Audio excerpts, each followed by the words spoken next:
Yang enak belum tentu sehat.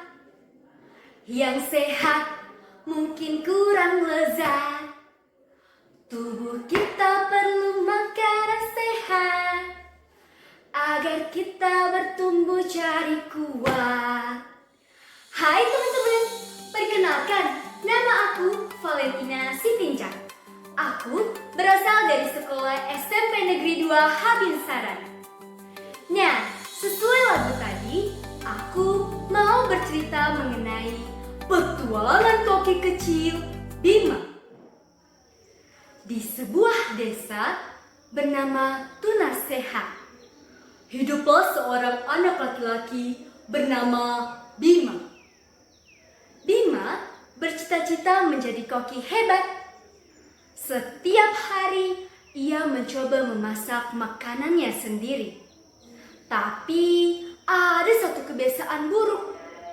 Ia hanya suka memasak makanan yang digoreng dan penuh saus instan.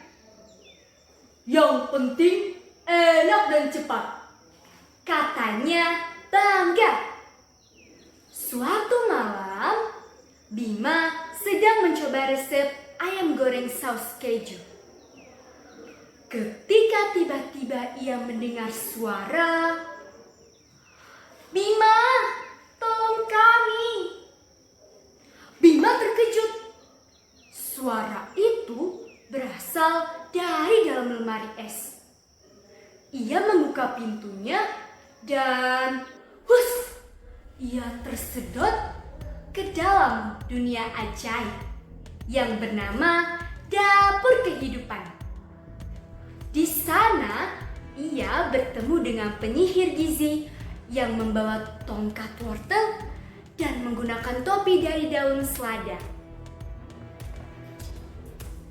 Bima, makananmu memang enak, tapi tubuhmu butuh lebih dari sekedar rasa.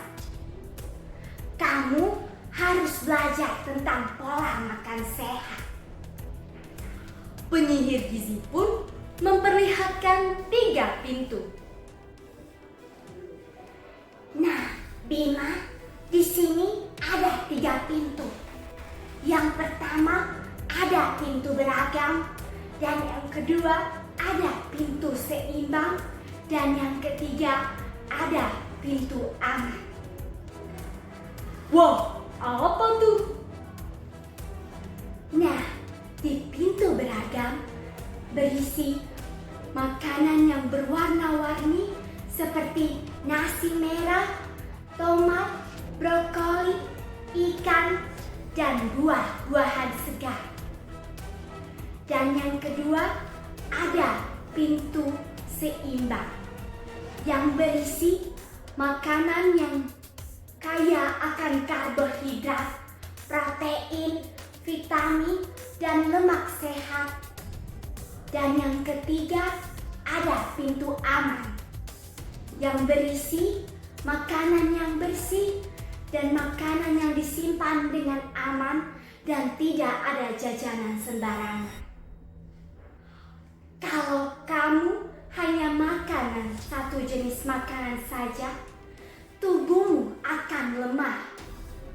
Dan kalau kamu makan yang tidak bersih dan aman, kamu bisa keracunan. Jadi, makanan sehat harus beragam, bergizi seimbang, dan aman. Bima pun tersadar. Selama ini aku cuma mikir enak, bukan sehat.